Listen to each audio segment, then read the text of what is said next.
ષોડશ ગ્રંથોનું તાત્પર્ય પુષ્ટિજીવને પુષ્ટિ ભક્તિ માર્ગની અંદર પ્રવૃત્ત કરાવવાનું, યોગ્ય દિશા આપવાનું, યોગ્ય માર્ગદર્શન આપવાનું કાર્ય શ્રી આચાર્યચરણે આ ષોડશ ગ્રંથોથી કર્યું છે. આ ષોડશ ગ્રંથ ઉપયોગી જે પુષ્ટિજીવો છે, જે ખરેખર પુષ્ટિ બીજ ભાવ ધરાવે છે અને શ્રી મહાપ્રભુજીના સિદ્ધાંત અનુસાર જીવનયાપન કરવા ઈચ્છે છે, એમની માટે એક અમૂલ્ય સંજીવની છે. પણ ઘણા લોકો પુષ્ટિ માર્ગની અંદર દીક્ષિત થાય છે, પુષ્ટિ માર્ગીય દીક્ષાઓ ગ્રહણ કરે છે, પણ પુષ્ટિ જીવ હોતા નથી. એવી પરિસ્થિતિ અત્યારની છે આપણી બધાની. દીક્ષા પુષ્ટિ માર્ગની લે છે, પણ એ હકીકતમાં પુષ્ટિ જીવ હોતા નથી, કારણ કે એમની અભિરુચિ પુષ્ટિ માર્ગીય સેવા, કથા, શરણાગતિ વગેરે માર્ગોની અંદર હોતી નથી, વગેરે સાધનોમાં એમની નિષ્ઠા હોતી નથી. પણ એમની નિષ્ઠા વિષયાશક્તિમાં સમાયેલી હોય છે, કોઈની સાધના શક્તિમાં સમાયેલી હોય છે. એટલે કે જે મર્યાદા જીવ પણ પુષ્ટિ માર્ગમાં દીક્ષિત થતા હોય તો એમની રુચિ ભગવત સેવાની અંદર ન હોય, પણ સાધનોની અંદર એની નિષ્ઠા હોય. પણ દીક્ષા પુષ્ટિ માર્ગની લઈ લે એ પણ મર્યાદા જીવો હોય. એટલે સાધનોમાં એમની નિષ્ઠા છે, મર્યાદા જીવ છે, સાધનો કરવામાં માને છે. મોક્ષ વગેરે પરમ ફલ કે પારલૌકિક ફલને ઈચ્છે છે. એવા લોકો પુષ્ટિ માર્ગમાં દીક્ષા લે, એમને ષોડશ ગ્રંથમાં કરેલા ઉપદેશો જે છે અનુકૂળ આવતા નથી. પણ પુષ્ટિ જીવ માટે જ આ ષોડશ ગ્રંથોની રચના શ્રી આચાર્યચરણે કરેલી છે. પુષ્ટિ જીવ હશે એને જ આ ગ્રંથમાં રહેલા ઉપદેશો એને પુષ્ટિ જીવને પુષ્ટિ માર્ગમાં વધુને વધુ આગળ પ્રવૃત્ત કરશે. એને એની ગતિને, આ માર્ગ ઉપર ચાલવાની એની ગતિને વધારશે, ભક્તિને એ વધારશે, વૃદ્ધ કરશે, એટલે કે પ્રવૃત્ત કરશે. પણ મોટી પરિસ્થિતિ એ છે કે આપણા સિદ્ધાંતો, ગ્રંથોમાં રહેલી શ્રી આચાર્યચરણની આજ્ઞાઓ જે પુષ્ટિજીવ નથી એને અનુકૂળ આવતી નથી. આપણો મોટો પ્રશ્ન છે કે જેને પુષ્ટિજીવો હોય છે એને અલૌકિક શ્રી મહાપ્રભુજીના અધરામૃત રૂપ લાગે છે. શ્રી મહાપ્રભુજીની વાણી સાક્ષાત શ્રી મહાપ્રભુજીનું સ્વરૂપ છે એટલો એના આહલાદનો અનુભવ કરે છે. પણ જે પુષ્ટિજીવ નથી, પણ કેવલ દીક્ષા લીધેલા છે અને આ માર્ગમાં આવી ગયેલા છે, આવી ચડ્યા છે કે એને લઈ આવવામાં આવ્યા છે કોઈ પણ રીતે, એમને આખી જિંદગી પુષ્ટિ માર્ગમાં રહેશે છતાં પણ એને પુષ્ટિ માર્ગ જે છે, સિદ્ધાંત જે છે એ ક્યારેય પણ એને અનુકૂળ આવશે નહીં, એ પ્રમાણેનું જીવન જીવી શકશે નહીં. ઉલટાનું બીજું એક રિએક્શન એ આવશે કે આ માર્ગમાં રહીને તોફાન કરશે, ઉત્પાત મચાવશે, આતંક ફેલાવશે. જેને કહેવાય કે આતંકવાદીઓ હોય છે એ લોકોની વચ્ચે જાય છે તો સીધા કંઈ ગન લઈને લોકોની વચ્ચે નથી ચાલ્યા જતા, પણ સ્વાંગ એ સામાન્ય જેવા લોકો હોય એવો જ સ્વાંગ ધારણ કરે, એ લોકોની વચ્ચે રહેવા માંડે. પછી જ્યારે મોકો આવે ત્યારે વિસ્ફોટ કરે. સીધા કાંઈ આવીને એ ગોળાબારી લઈને તૂટી નથી પડતા, પેલા અંદર એ ઘૂસી જાય.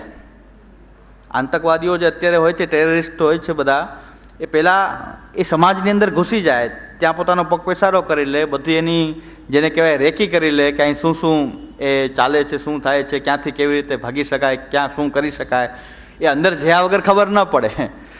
એમ જે પુષ્ટિજીવો નથી એ પુષ્ટિ માર્ગમાં આવી જાય. મર્યાદા જીવ હશે તો કંઈક સાધનાચરણનો કંઈક એ પણ એક પ્રકારનું એ તોફાન જ થશે અહીં પુષ્ટિ માર્ગમાં. જે તોફાન કેવું થયું કે એની આસક્તિ મર્યાદા માર્ગી જે રીતભાતો જે છે, મર્યાદા માર્ગી ભક્તિ, કર્મ માર્ગી યજ્ઞ યાગાદી, એમાં એમની જે અભિરુચિ જે છે હવે પુષ્ટિ માર્ગની અંદર આવીને પણ એ પોતાની અભિરુચિને પ્રકટ કરશે.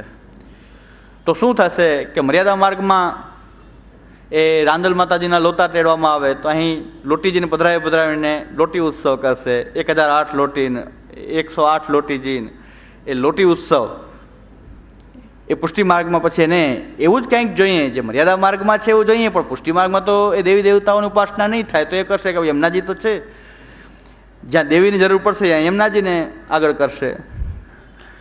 નવરાત્રિ છે, નવરાત્રિ શક્તિ ઉપાસનાનો ક્રમ છે. નવરાત્રિ છે હકીકતમાં શક્તિ ઉપાસનાનો ક્રમ છે કે જે દેવીની ઉપાસના કરતા હોય એમની માટે એ 9 દિવસ એ ઉપાસના આરાધના કરવાનો ક્રમ છે. પણ મર્યાદા જીવ હશે આવી ગયો પુષ્ટિ માર્ગમાં, પુષ્ટિ માર્ગમાં એમ કહેવામાં આવે કે ભાઈ આપણે તો નવરાત્રિમાં કાંઈ આ કરવાનું હોય નહીં, ગરબી રમવામાં આવે તો અન્યાશ્રય થાય. ગરબી રમવી અન્યાશ્રય છે, કારણ કે દેવી ઉપાસનાનો જ એક પ્રકાર છે. તો હવે એને અકળાઈ જશે કે ભાઈ અહીં તો શું કરવું, તો કે વિલાસ ચાલુ કરો. એટલે 9 દી આપણને વહાં નાચે તો વિલાસ કરો, કાંઈ અહીં કાંઈક એવો મર્યાદા માર્ગી તોફાન કરવું ખરું. વિલાસ પુષ્ટિ માર્ગમાં નથી એમ નથી કહેતો, પણ વિલાસની જે પદ્ધતિ આપણે જ અપનાવી છે એવી પદ્ધતિ પુષ્ટિ માર્ગમાં હતી નહીં. ઠાકોરજીની સેવાની અંદર 9 વિલાસના એ રાસનો અંતર્ગતનો પ્રકાર છે. હવે અહીંની તો મને ખબર નથી, પણ અમારા જુનાગઢમાં વિલાસનું એવું આયોજન થાય કે ફક્ત નામ જ હોય પુષ્ટિ માર્ગીય, અને અંદર જે બોલાતું હોય એ પુષ્ટિ માર્ગીય ધોળપદ જેવું, ધોળપદ અને ધોળપદ જેવું મિશ્રણ, અને બધી જ રીતભાત જે આ ડિસ્કો દાંડિયા વગેરેમાં થાય છે અંદર બધી એવો જ તમાશો થાય.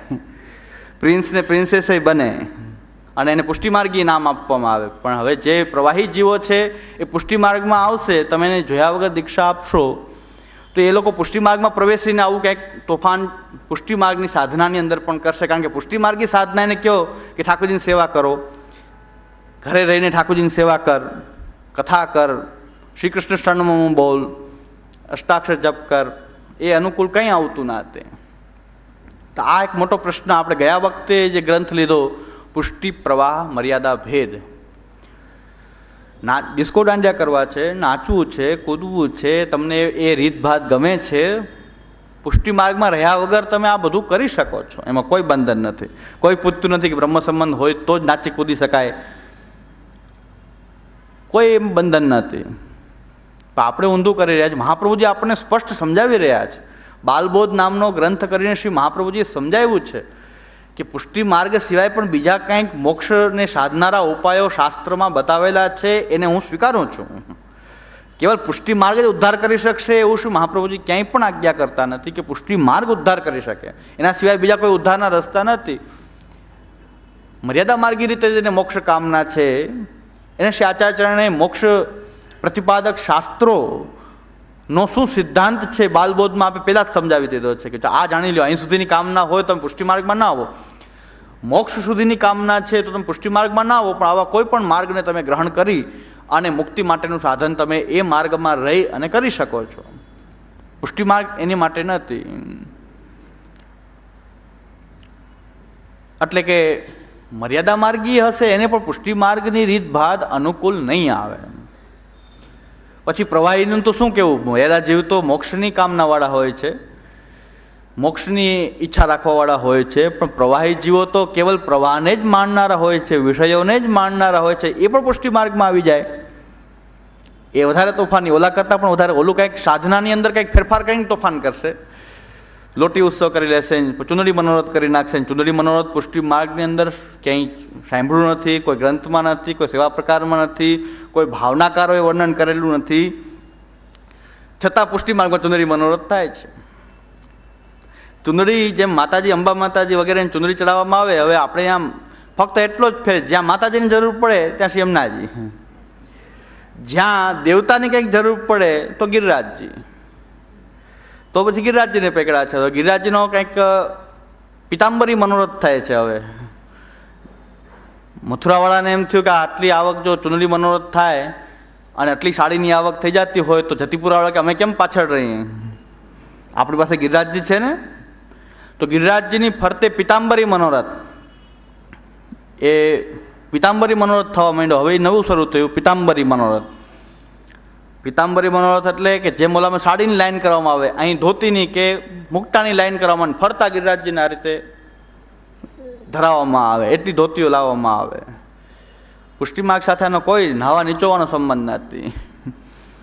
આ કેવલ મર્યાદા માર્ગમાં જે કાંઈ રીતભાત થતી હશે, ત્યાં સત્ય હશે, સાચી હશે, જે કાંઈ હશે તેની કોઈ પણ સાધનાની પદ્ધતિ હશે, પણ પુષ્ટિ માર્ગ સાથે આનો કોઈ પણ દૂર દૂરનો પણ સંબંધ થતો નથી. અને આપણે એમ કહીએ છીએ કે આ પુષ્ટિ માર્ગીય મનોરથ છે, આવો પુષ્ટિ માર્ગીય મનોરથ ના હોઈ શકે. પુષ્ટિ માર્ગીય મનોરથ તો એવો હોય કે જે પુષ્ટિ જીવ અને એના પુષ્ટિ પ્રભુ એ જ જાણતા હોય, એને મનોરથ પુષ્ટિ મનોરથ કહેવાય. પુષ્ટિ માર્ગી મનોરથ તેવો હોય કે પ્રભુને માટે હોય, અને એ પ્રભુ અને પુષ્ટિ જીવ જ જાણતો હોય કે શું મનોરથ થઈ રહ્યો છે. તો પુષ્ટિ મનોરથ એ પુષ્ટિ માર્ગમાં મનોરથ હોય છે, મનોરથપૂર્વક સેવા થાય છે પુષ્ટિ માર્ગની અંદર, પણ એ મનોરથનું કેન્દ્ર એક જ હોય છે, પુષ્ટિ પુરુષોત્તમ શ્રી ગોવર્ધન ધરણ આપણા ઘરમાં બિરાજતા યશોદોત્સંગ લાલિત પ્રભુ. એના સિવાય મનોરથનું બીજું કોઈ પણ હેતુ પુષ્ટિ માર્ગમાં સ્વીકારવામાં આવતું નથી. અંતઃકરણ પ્રબોધ, આપણા અંતઃકરણને પણ આપણે ઘણીવાર ઢંઢોળવું પડશે. આપણા અંતઃકરણને પણ આપણે એ બીજાના દોષ તો જોઈએ છીએ, પણ આપણે આપણા અંતઃકરણને કંઈક તપાસવું પડશે, ઢંઢોળવું પડશે. શું થઈ રહ્યું છે? પુષ્ટિ જીવ પુષ્ટિ માર્ગે ચાલી રહ્યો છે કે નથી ચાલી રહ્યો? કંઈક આપણો રસ્તો કંઈક બદલાઈ નથી ગયો ને? વારંવાર આપણા અંતઃકરણને પ્રબોધન તો કરતા જ રહેવું પડશે. જે આચાર્યચરણ આપણને કરીને બતાવે છે કે ભાઈ અંતઃકરણને આમ પ્રબોધન કરવું જોઈએ. આચાર્યચરણ પોતે શ્રી વલ્લભ સાક્ષાત પોતાના અંતઃકરણને જે રીતે પ્રબોધન કરે છે, અંતઃકરણને જે રીતે સમજાવે છે, સિદ્ધાંતને બીજાને સમજાવતા પહેલાં આપણે આપણાને તો સમજાવવું જ પડશે 100%. હું પણ એમ કહું છું કે જ્યારે એક આંગળી આમ કરીએ છીએ, 4 આંગળી આપણી તરફ થાય છે, એટલે આપણે એ જવાબદારી વધી રહી છે 100%. જ્યારે પણ એક શબ્દ બોલીએ છીએ તો 4 આંગળી તો આમ થઈ રહી છે, તો આપણે વિચારણા અવશ્ય કરવી જ પડશે. આપણે અંતઃકરણને પણ આપણે હંમેશા એનું પ્રબોધન કરતા રહેવું પડશે, એને ઢંઢોળતા રહેવું પડશે. આપણે પુષ્ટિ માર્ગીય છીએ તો ખરા, પુષ્ટિ માર્ગીય, પણ મહાપ્રભુજીએ બતાવેલો પુષ્ટિ માર્ગ જીવી રહ્યા છીએ કે નથી જીવી રહ્યા, અંતઃકરણને વારંવાર પૂછવું પડશે. આપણી ભૂલોને આપણે સુધારવી પડશે. અને આ રીતે આપણે દરેક અંતઃકરણને આપણા અંતઃકરણને હંમેશા આ રીતે પ્રબોધન કરતાં કરતાં આ માર્ગ ઉપર ચાલીએ. જરા પણ આ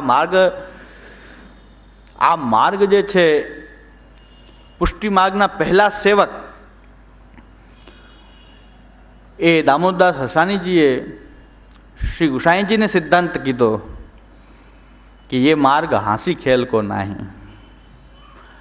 બહુ માર્મિક ઉપદેશ કર્યો. એક સેવક તરીકે એ જ્યારે પણ કોઈ આચાર્ય પોતાના માર્ગમાંથી કંઈક વિચલિત થઈ શકે, મનુષ્ય છીએ, જીવ છીએ, પુરુષોત્તમ નથી, એટલે જીવ છીએ, માર્ગથી વિચલિત થઈ શકીએ. માર્ગથી વિચલિત થવું અનાયાસ કે કોઈ પણ પ્રમાદવશ કે અજ્ઞાનતાથી થઈ જવું એ અમારી માટે પણ એટલું જ સહજ છે જેટલું વૈષ્ણવ માટે હોય. પણ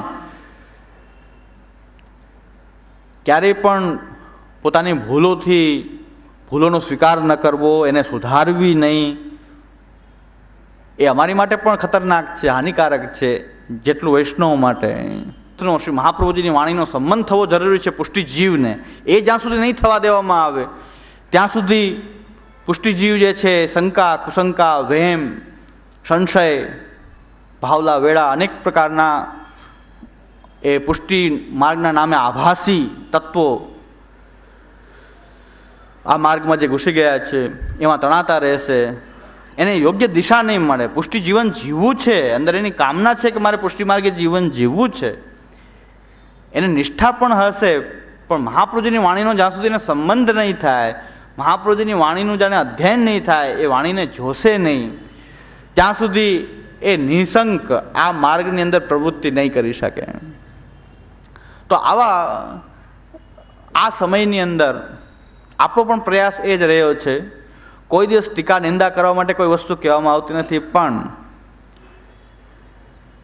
શ્રી મહાપ્રભુજી શાસ્ત્રાર્થ પ્રકરણની અંદર શ્રી મહાપ્રભુજી આજ્ઞા કરે છે કે ભગવદ્ ગીતા, શ્રીમદ ભાગવત, પુરાણો, વેદ, શાસ્ત્ર વગેરે બધું જ પ્રાપ્ત છે.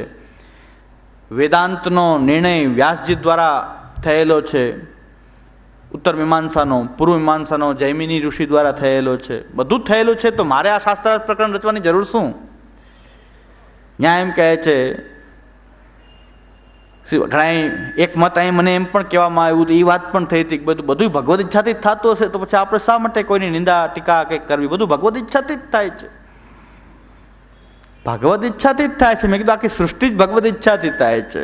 એમાં કોઈ એ પ્રભુના સત્ય સંકલ્પથી જ આ સૃષ્ટિ થાય છે. પણ તમારા ઘરની અંદર કોઈ આવી જાય અને તોફાન કરવા માંડે, બહારનો કોઈ વ્યક્તિ આવીને ઘૂસી જાય અને આખા ઘરમાં કંઈક તોફાન મચાવે, તો તમે એમ કહેશો ભગવદ ઈચ્છા છે, આપણે શું કરી શકીએ? એમ કહેશો? ઘરમાંથી આવીને કોઈક ચોરવા માંડશે, કોઈ વસ્તુ કોઈ લેવા માંડશે, કોઈ તોફાન મચાવવા માંડશે, ઘરની વસ્તુ ફેંકવા માંડશે, બહારનો વ્યક્તિ આવીને તમે શું કરશો? ભગવદ ઈચ્છા કહેશો? તો આ પુષ્ટિ માર્ગ, આ સંપ્રદાય શું આપણું ઘર નથી? શ્રી મહાપ્રભુજીનું આ ઘર, આ સુંદર બનાવેલી આ જે ઇમારત છે, શ્રી મહાપ્રભુજીએ જેનો પાયો નાખ્યો છે, શ્રી ગોપીનાથજી, શ્રી ગુસાઈજી, સપ્ત બાલકો, અદ્યાવધિ 84 252 વૈષ્ણવથી લઈ અત્યાર સુધીના વલ્લભકુલ અને વૈષ્ણવ કુલ દ્વારા આ ઇમારત મોટી બની છે. આ એવું ઘર બન્યું છે કે જેની અંદર આપણે બધા આશ્રય, ઘરનો એક અર્થ આશ્રય પણ છે, જેની અંદર આપણે બધા આશ્રિત છીએ. આ ઘરની અંદર આપણે બધા રહીએ છીએ. તમે રહો છો, અમે રહીએ છીએ. અને આની અંદર કોઈ પ્રવાહી જીવ, મર્યાદા જીવ આવીને તોફાન મચાવવા માંડશે તો આપણે ભગવદ ઈચ્છા, નાનકડા ઘરમાં નથી ચાલતું ભગવદ ઈચ્છા. ત્યાં કોઈ આવીને તોફાન કરતું હશે, કોઈ એમ જે મને કહેવા આવ્યા એને હું કહું છું કે તમે તમારા ઘરની અંદર કોઈ તોફાન કરતું હશે તો ભગવદ ઈચ્છા કહેશો કે રોકવાનો પ્રયત્ન કરશો? કે ત્યારે ભગવદ ઈચ્છાનો સિદ્ધાંત અપનાવશો? નહીં અપનાવીએ આપણે.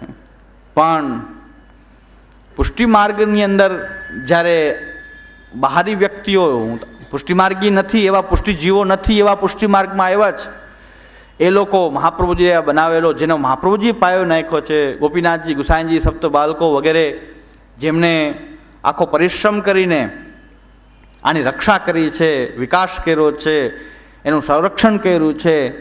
અને કોઈ વ્યક્તિ આવીને એમના પરિશ્રમ ઉપર પાણી ફેરવવા માંગે, આપણું એક પુષ્ટિજીવ તરીકેનું કર્તવ્ય છે કે જેમ ઘરની અંદર આપણે કંઈક ને કંઈક પ્રયત્ન કરશું એને રોકવાનો. ઘરની અંદર કોઈ તોફાન કરતું હશે, ઘરની અંદર કોઈ આપણી અવ્યવસ્થા ઉત્પન્ન કરતું હશે, આતંક ફેલાવતું હશે. અત્યારે આતંકવાદીઓ એ પાકિસ્તાનમાંથી આવી અને આપણા ભારતની અંદર આ તાજ હોટલ વગેરેમાં ઘૂસી ગયા હતા, ત્યારે આપણી સુરક્ષાના બધા સૈનિકો એમ કહેતો ભગવદ ઈચ્છા એટલે અંદર આવ્યા ને. એમ કહેશે કે ભગવદ ઈચ્છા જ એવી કંઈક થઈ રહી છે કે તો જ અંદર આવે ને, નકર અંદર કેમ આવી શકે? ભગવદ ઈચ્છા વિના તો ન આવી શકે, એવા સત્ય છે. તો સુરક્ષા બલવાળા બધા ઊભા રહે એમને કે ભાઈ, અને બધા ઉપરથી સરકાર એમ કે તમે કેમ કંઈક એક્શન લેતા નથી? તો એમ કહેશે ભગવદ ઈચ્છા જ એવા કંઈક પ્રકારની છે તો આપણે શું કરી શકીએ? ન્યાય ભગવદ ઈચ્છા ન ચાલે. તો ભગવદ ઈચ્છા, પણ ભગવદ ઈચ્છા જ કંઈક એવા પ્રકારની હોય તો કાંઈ સાફસૂફી કરો તો એને ભગવદ ઈચ્છા ન કહેવાય? હું બોલું છું ભગવદ ઈચ્છા ન કહેવાય? બધું જ ભગવદ ઈચ્છાથી થાય છે. તો જ્યાં બોલાઈ રહ્યું છે એમાં કંઈક ભગવદ ઈચ્છા ન હોઈ શકે કે નહીં? એમાં ન હોઈ શકે. મનોરથ થાય તો ભગવદ ઈચ્છાથી થાય, માલા પેરામણી થાય તો ભગવદ ઈચ્છાથી થાય, પણ સૈદ્ધાંતિક પ્રવચન થાય તો એમાં ભગવદ ઈચ્છા ન હોઈ શકે, એમાં મહાપ્રભુજીની કોઈ ઈચ્છા ન હોઈ શકે. આપણી કઈ પ્રકારની આપણી વિચારશ્રેણી છે સમજાતી નથી. જે લોકો આ વાત કહે છે કે ભાઈ ભગવદ ઈચ્છા જ બધું એવું થાય છે, શા માટે તમે આવું બધું પ્રવચનમાં બોલો છો? મહાપ્રભુજી ક્યાં કટુ વચન કે ખરાબ વચન કોઈ દી વાપર્યું છે? મેં કીધું તમે મહાપ્રભુજીની વાણી જોઈ છે કે કટુ વચન નથી વાપર્યા? મહાપ્રભુજીએ હાશ કે જેને કહેવાય ખૂબ કઠિન શબ્દોનો પ્રયોગ નથી કર્યો, એ સંસ્કૃત ભાષામાં છે એટલે. બાકી કઠિનમાં કઠિન શબ્દનો પ્રયોગ કર્યો છે, શ્રી મહાપ્રભુજી પણ કર્યો છે. કેના ઉપર? સર્વોત્તમજી જ જોઈ લ્યો, રોષ તક પાત સંપૃષ્ટ ભક્ત દ્વિટ ભક્ત સેવિતા. ભક્તિના દ્વેષીઓ પર મહાપ્રભુજીની પણ દ્રષ્ટિ રોષવાળી છે. મહાપ્રભુજીની દ્રષ્ટિ જે ભક્તિનો દ્વેષ કરે છે એના પર રોષવાળી દ્રષ્ટિ છે શ્રી મહાપ્રભુજીની. શ્રી મહાપ્રભુજીની દ્રષ્ટિ પણ રોષ દક પાત સંપૃષ્ટ, જે ભક્તિનો દ્વેષ કરે. મહાપ્રભુજી માયાવાદીઓ વગેરે પ્રવૃત્ત થયા તો મહાપ્રભુજી એમ કીધું કે માયાવાદ ક્યાંથી પ્રકટ થયો? હકીકતમાં પ્રભુની આજ્ઞા થઈ છે, ત્વમ ચ રુદ્ર મહાભાવો મોહશાસ્ત્રાની કારય એ પ્રકાશમ કુરુ આત્માનમ અને અપ્રકાશમ ચ મામ કુરુ, એ ભગવાને આજ્ઞા કરી. પુરાણો કહે છે કે ભગવાને આજ્ઞા કરી શંકર વગેરે દેવતાઓને, શંકરને આજ્ઞા કરી, મહાદેવજીને આજ્ઞા કરી કે ત્વમ ચ રુદ્ર મહાબાહો મોહશાસ્ત્રાની કારય, મોહક શાસ્ત્ર પ્રકટ કરો અને તમારી મહત્તા વધે અને મારી મહત્તા ઘટે એવા પ્રકારની તમે માર્ગને ફેલાવો. તો ભગવદ ઈચ્છા જ હતી, તોય મહાપ્રભુજી પ્રકટ થયા અને માયાવાદ નિરાકરતા, સર્વવાદ નિરાશ કરતા. તો ભગવાને તો એમને પણ આજ્ઞા કરી કે તમે મોક્ષ શાસ્ત્ર ફેલાવો, અને મહાપ્રભુજીને પણ આજ્ઞા કરી દત્વાજ્ઞામ ચ કૃપાવલોકન પટુર્યસ્મા દત્તો અહમ મુદા ગૂઢાર્થમ તત્ પ્રકટી કરો મેં બૌધા વ્યાસસ્ય વિષ્ણુ પ્રિયમ. દત્વાજ્ઞા, મને પણ આજ્ઞા થઈ ભગવાનની, તમે ભૂતલ ઉપર પ્રકટ થઈ અને ભાગવતનો ગૂઢાર્થને પ્રકટ કરો, સેવા વગેરે માર્ગને દેવીજીઓમાં પાછો પ્રકટ કરો અને દેવીજીઓને એમાં જોડો, એવી આજ્ઞા શ્રી મહાપ્રભુજીને પણ થઈ. ભગવદ ઈચ્છા બેયમાં કામ કરી રહી છે. એ મોહક શાસ્ત્રોને પણ પ્રકટ કરો અને નિરાકરણ કરવાની પણ આજ્ઞા થઈ છે. આપણે એક જ વસ્તુને માની રહ્યા છીએ કે જે ખરાબ થાય છે તો ભગવદ ઈચ્છાથી થાય છે, અને કોઈ સુધારવા માટે કે એના વિરુદ્ધ કંઈ બોલે તો એમાં ભગવદ ઈચ્છા નહીં. એ તમે બોલી રહ્યા છો, ભગવાન નથી બોલી રહ્યા. આવો બ્રહ્મવાદ, અડધો પડતો બ્રહ્મવાદ. એટલે મારું મારા બાપનું, તારું મારું સૈયારું, એમ ગુજરાતીમાં કાઠિયાવાડી કહેવત એવી છે કે મારું મારા બાપનું, તારું મારું સૈયારું. એટલે મારામાં ભાગ નહીં, ઓલામાં ભાગ પાડવો, તારું મારું સૈયારું. આ પ્રકારની રીતભાત આપણે અપનાવીએ છીએ. તો આમાં કંઈ ભગવદ ઈચ્છાવાદી નથી આપણે. અને ભગવાને આપણને કંઈક સામર્થ્ય પણ આપ્યું છે, બુદ્ધિ પણ આપી છે. જો ભગવદ ઈચ્છા પ્રમાણે ચાલવાનું હોત, જેમ થાય છે એમ ચાલ્યા જવાનું હોત, તો ભગવાને બુદ્ધિ નામનું તત્વ આપ્યું ન હોત. બુદ્ધિ નામનું તત્વ ન આપ્યું હોત આપણને. ભગવાને બુદ્ધિ આપીને કીધું હવે તમે થોડીક, તમને પણ સ્વતંત્રતા છે થોડીક, તમે ભલે ભગવદ ઈચ્છાથી જ કામ કરો છો, ચાલો છો પ્રેરણાથી, પણ તમને પણ થોડીક સ્વતંત્રતા છે, કારણ કે તમને હું બુદ્ધિ આપું છું, બુદ્ધિ નામનું તત્વ આપું છું. આ બુદ્ધિ નામનું તત્વ છે, એનાથી સારું ખરાબ શું છે કંઈક નિર્ણય થઈ શકે, અને સારા ખરાબનો નિર્ણય તમે કરી શકો એવું બુદ્ધિ તત્વ ભગવાને પણ આપેલું છે. અને એ બુદ્ધિ તત્વ કામ નથી કરતું. અહીંયા આચાર્ય ચૈત્ય વપુષા, આચાર્ય ચૈત્ય વપુષા, આચાર્ય પ્રકટ થાય છે કે જ્યાં આપણી બુદ્ધિ કામ નથી કરતી તો આચાર્ય પ્રકટ થાય છે. અને આચાર્ય જે છે એ શું કરે છે? શાસ્ત્રોનું અધ્યયન કરે. આચાર્ય એટલે શાસ્ત્રાર્થ બધા જે છે, બધા શાસ્ત્રો એનો સંગ્રહ કરી એમાંથી શું સિદ્ધાંત નિષ્પન્ન થયો અને એ પોતાના આચરણની અંદર પહેલાં સ્થાપે અને પછી એનો ઉપદેશ કરે. આપણી બુદ્ધિ ભ્રમિત થઈ રહી છે, આપણી બુદ્ધિ નિર્ણય નથી કરી શકતી. આટલા બધા શાસ્ત્રો બતાવે છે. કોઈ કહે છે કે કોઈ શાસ્ત્ર એમ કહી રહ્યું છે કે ભાઈ પરમ તત્વ મહાદેવજી છે, કોઈ કહી રહ્યું છે કે દેવી પરમ તત્વ છે, કોઈ કહી રહ્યું છે કે ગણપતિ એ પરમ બ્રહ્મ છે. તો આપણે શાસ્ત્ર વાંચીને એમાં બુદ્ધિ કામ ન કરે કે એક શાસ્ત્ર આમ કહે છે, એક શાસ્ત્ર આમ કહે છે, તો આ શું આનો નિર્ણય હશે, શું નિષ્કર્ષ હશે?